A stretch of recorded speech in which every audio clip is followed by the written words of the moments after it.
Assalamu alaikum warahmatullah. To kamar yadda na muku bayani, yau za mu yi bidiyo akan yacce za ka siya da kuma siyarwa a spot trade da kuma dex trade gabaki spot trade da future trade kai gaba ɗaya a cikin exchange. Za mu yi amfani ne da Bitget exchanger da ita za mu yi amfani. So amma kusan wannan bayanin kowace exchanger ka je shi ɗin dai shi za ka gani, kuma mafiya yawanci dai kusan tsarin ɗaya ne dai da 'yan bambance-bambance dai kaɗan dai wa'inda na san mutum zai iya ganewa. Ko da a ce Bybit ce ko Binance ko Get.io ko Maxi ko wata dai makamanci haka. So da farko idan ka shigo cikin exchanger ka kamar haka, abin da za ka fara sani tukunna, shin wannan trade ɗin da za ka yi spot ne ko future trade. Kamar yadda kuke gani yanzu, idan spot trade zan yi, ga inda aka saka trade ɗin nan gurin shi zan taɓa. So bari mu fara da spot trade ɗin.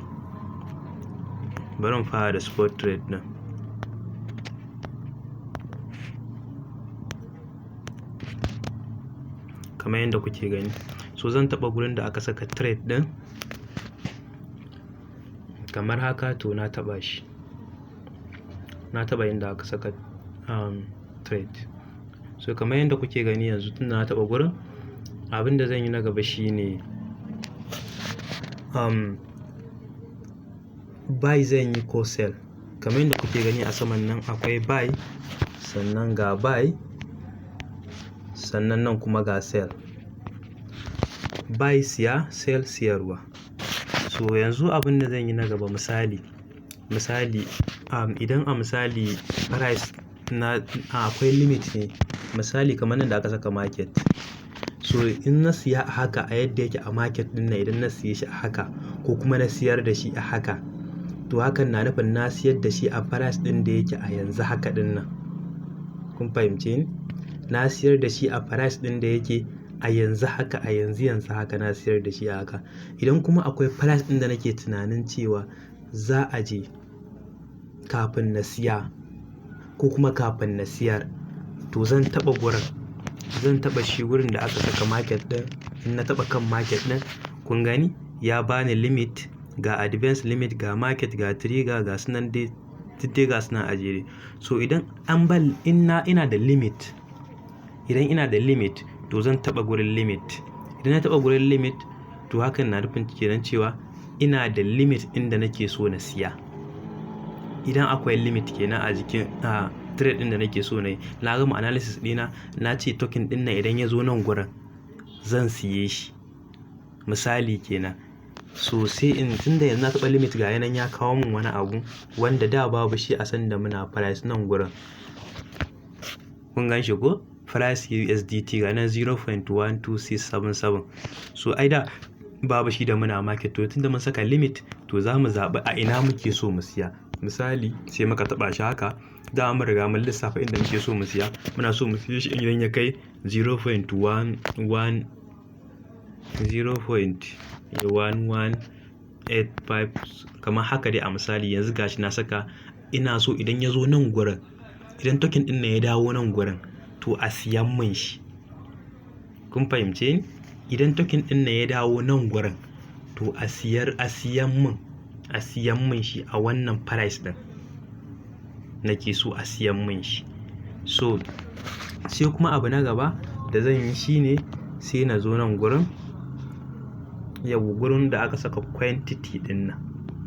To na ce idan ya zo nan gurin, idan ya zo wannan price ɗin da na saka a siyan min, to wannan quantity ɗin shi kuma na kamar yaya, na kamar nawa, tunda ai ina da kuɗi da yawa a cikin exchanger na, to na kamar nawa nake so a siyan min. Misali na kamar nawa nake so a siyar min, to sai in janyo wannan gurin da kuke gani, na janyo shi.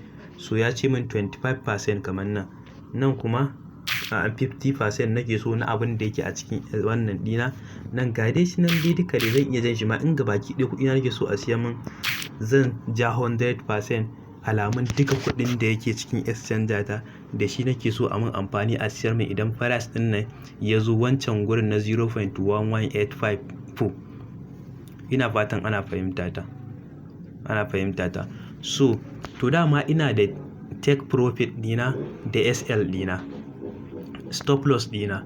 Na riga na gama analysis dina. Idan token din nan ya zo nan 0.11854 to a siyan min shi a wannan price din na duka gaba ɗaya kuɗin da yake cikin exchanger ta, ko kuma na 50% ko na 75% ko na 25%, a siyan min shi.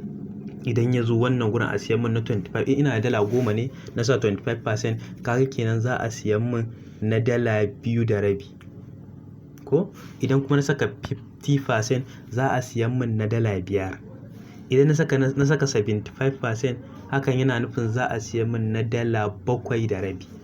Idan na saka 100% a dala 10 nan, hakan yana nufin za a siyan min na dala 100. To haka koma nawa ne a cikin exchanger ɗita, in ma dala 100 ce a ciki, idan na saka 100% za a siyan min na gaba ɗaya. In na saka na 75% za a siyan min na dala 75. Idan kuma koma dai ko dala 1000 ce kenan, idan na saka 75% za a siyan min na dala 750.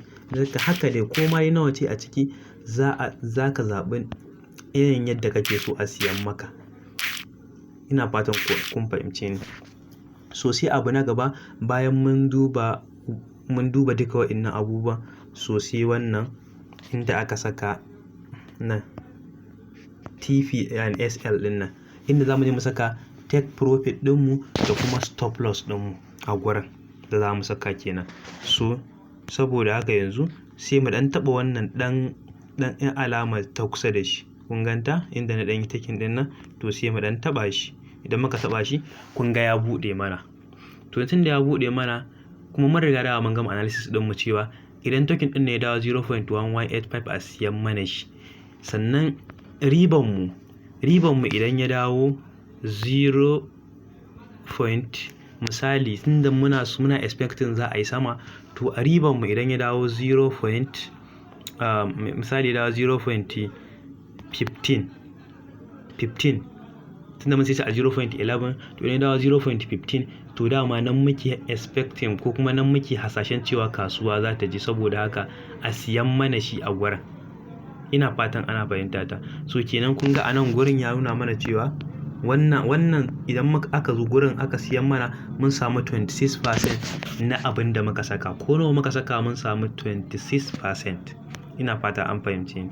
So saboda haka mun kuma yi a cikin wannan ɗin da muka yi a cikin me yake da suna analysis ɗin da muka yi, idan ya zo, idan mun ce idan ya dawo 0. mun ce a 0.11, idan ya dawo 0.10 ko a siyar mana da shi. Ina fata an fahimce ni. Idan ya dawo 0.1, ya dawo 0.1 kawai, idan ya dawo 0.11 kawai, babu wancan 854 ɗin a gaban shi. Ina fatan kun fahimce ni. To idan ya zo nan gurin, nan shine iya loss ɗin da za mu iya yi misali. Ko kuma idan ya dawo 0.1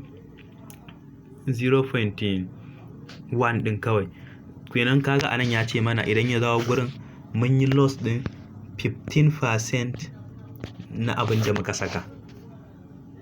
Kenan kaga anan mun san ina ne loss ɗinmu, ina ne profit ɗinmu, me za mu iya rasawa a kasuwan nan, sannan riban me za mu iya ci a kasuwan nan.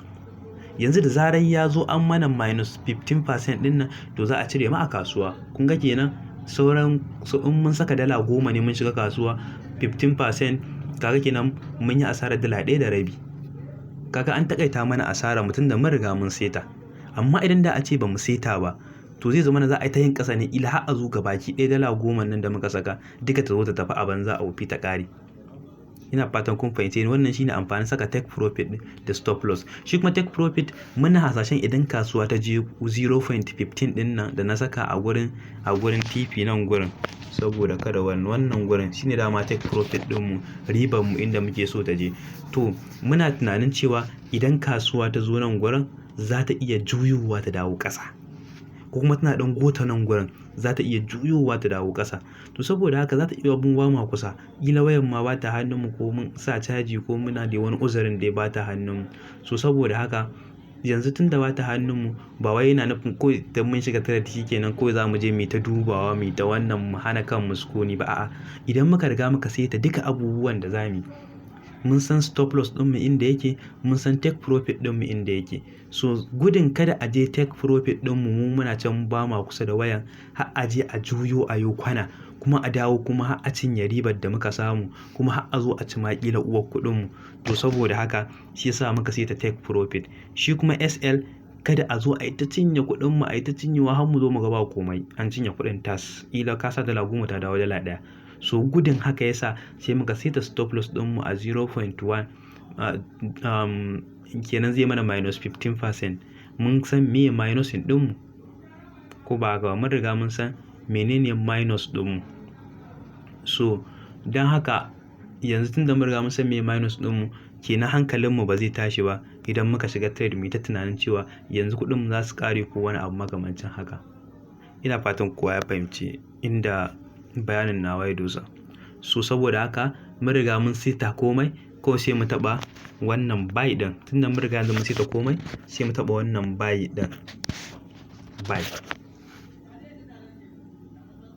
ko sai mu saita wannan buy ɗin gashi nan buy prompt. Muna taɓa shi tunda dama mun riga mun irga kuɗin da za a saka mai da komai, mun saita stop loss da take profit da komai da komai. So saboda haka yanzu kawai za mu je mu shiga cikin, muna siya to mun riga mun saka order. Muna taɓin buy ɗin nan mun riga mun saka order, amma ba a riga an siyan mana ba saboda wannan limit price ɗin da muka saka har sai an zo gurin wannan price ɗin sannan za a siyan mana. Ana zuwa gurin za a siyan mana. Idan aka siyan mana kuma sai token ɗin ya ta yin ƙasa, to da an zo nan gurin 0.1 ɗin nan kamar yadda muka ce to za a siyar mana. Haka zalika idan aka ci gaba da yin sama ma, da an zo nan gurin take profit ɗin nan shi ma ɗin za a siyar mana. Kaga kenan za ta iya mu kasance in aka zo nan gurin muna cikin riba, idan kuma a nan gurin aka siyar mana muna cikin loss. Ina fatan kowa ya fahimci inda bayanin namu ya dosa. So wannan kenan. Sai kuma abu na gaba shine idan ba take profit, idan ba limit za mu saka ba, za mu siye shi ne a yadda yake a kasuwa a yanzu. Haka mu a yanzu za mu siye shi a kasuwa ba limit. So samu taɓa limit ɗin kamar yadda muka taɓa sai mai da shi kan market. Mun taɓa market ya dawo kan market. To yanzu za ku ga babu wannan take profit, babu wannan limit ɗin.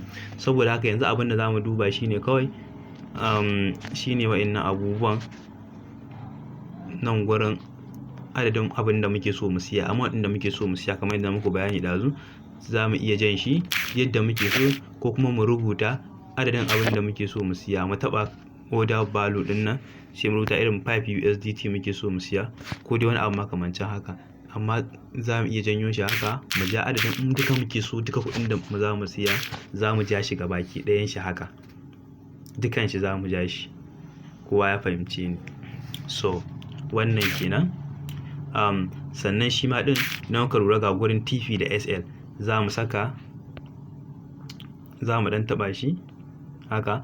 Gashi za mu saka TP ɗinmu da SL ɗinmu gabaki ɗaya a gurin. Ga TP ɗinmu ga SL ɗinmu. So saboda haka wannan shi ne. Sannan bacin wannan a spot kenan. Idan spot trade zamu kenan shine za mu zo mu yi wannan abubuwan a spot trade. Idan kuma future trade zamu, to shi kuma bayanin ya sha bamban saboda shi za mu zo ne mu shigo nan gurin. Nan gurin kun gan shi features, za mu zo shi za mu taɓa yanzu. Bari mu taɓa shi. Yawwa kamar yadda kuke gani shi ma duk kusan haka ne, amma dai akwai ɗan bambanci ne kawai. Akwai ɗan bambanci na bayanin, akwai ɗan bambanci. Ɗan bambancin kuwa shine za ka duba leverage yadda yake a wancan gabaki ɗaya haka shine, amma abubuwa guda biyu su ne zan ƙara nuna muku a nan gurin. Kamar yadda kuke gani shi ma ɗin akwai gurin limit gashi nan. In za ka siye shi a limit ne ko kuma idan za ka saka order ne. In za ka saka order ne ka ce idan aka zo guri ka za a siyan maka, za ka bar shi a limit ɗin nan sai ka zo gurin price ɗin nan ka rubuta inda kake so idan aka zo a siya ma, kamar yadda na muku bayani a wancan. Sannan kuma ga gurin nan gurin za ka zo ka ja shi yadda kake so, adadin yadda kake so ka siya. Sannan shi amma kuma shi za ku lura da cewa akwai ba gurin a nan daidai nan gurin a wancan a spot trade a daidai nan gurin haka, a daidai nan gurin akwai buy and sell, ba nan gurin ba kuma daidai nan gurin haka akwai buy and sell. Kun fahimce ni? Amma shi wannan ba a sa buy, aka sa open kawai ga close kuma. So wannan duk ba ku da matsala da shi. Me yasa shi ba a saka open da close ba? Me yasa shi ba a saka ba? Saboda haka saboda shi nan ba spot bane, future trade ne. Shi abin da ake amfani da shi shine long and short. Abin da yake nufi shine kasuwa ƙasa za ta yi ko sama za ta yi. Kasuwan nan ƙasa za ta yi ko kuma dai kasuwan nan sama za ta yi. Yanzu misali, sannan kuma sai kuma nan gurin leverage. Nan gurin leverage. Nan shine leverage ɗinmu. Ina fatan kun fahimce ni. Wannan shine leverage ɗinmu. So leverage kaman an ara maka wani kuɗi ne. Kun fahimce ni? Kaman an ara maka wani kuɗi ne. Zaka san shiga kasuwa dala 10, ya saka 5% leverage. To haka yana nufin kaman na shiga da $50 ne. Gari dala 10 ne na saka dai, amma kuma ya zama kaman na shiga da $50 ne. So idan na shiga da 10% leverage, to hakan na nufin kaman na shiga kaman na shiga da 100 USDT. Misali yanzu bari na taɓa nan gurin. Za ka iya matsar da shi duk yadda kake so. Misali kamar haka, bari na taɓa shi.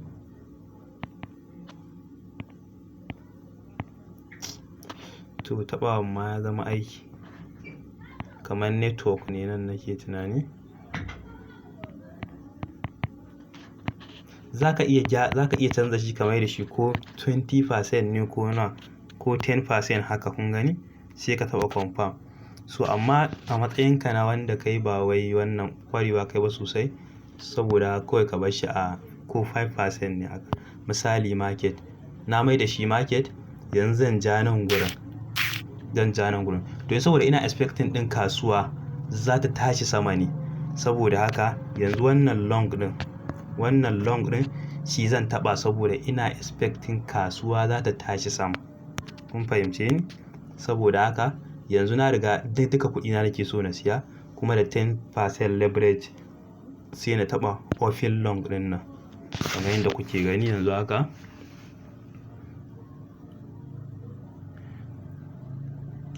Network ne sai a hankali. Saboda a nan ne kaman zai ɗan firkitarwa sosai yanayin siya da siyarwa.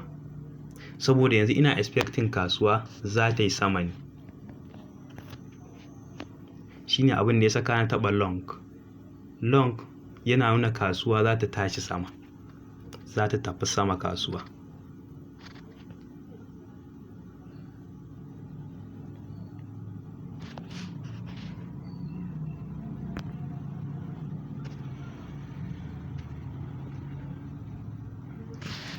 Gaskiya network sai a hankali. So amma na san dai kowa dai ya fahimci abin da nake nufi dai. Sai kuma nan, shi kuma idan ina expecting kasuwa ta yi ƙasa ne, zan yi short ɗin kasuwa sai na taɓa wannan open short ɗin nan. Shi zan taɓa saboda yanzu ina expecting cewa kasuwa za ta yi ƙasa ne, ba sama nake expecting kasuwa za ta yi ba. Sai in taɓa wannan short ɗin. Idan kuma sama ne nake expecting kasuwa ta yi analysis, ina nuna min kasuwa ta yi sama, zan taɓa long ɗin nan, shi zan taɓa idan ina expecting haka. Saboda haka wannan shine yadda ake siya da siyarwa. Sannan shi ma idan ka duba da kyau, ga gurin TP ɗin shi da SL ɗin shi, kun gan shi? So amma abin da yasa na so a ce na siya yana nuna muku, to network ne yana ta min iskanci kala.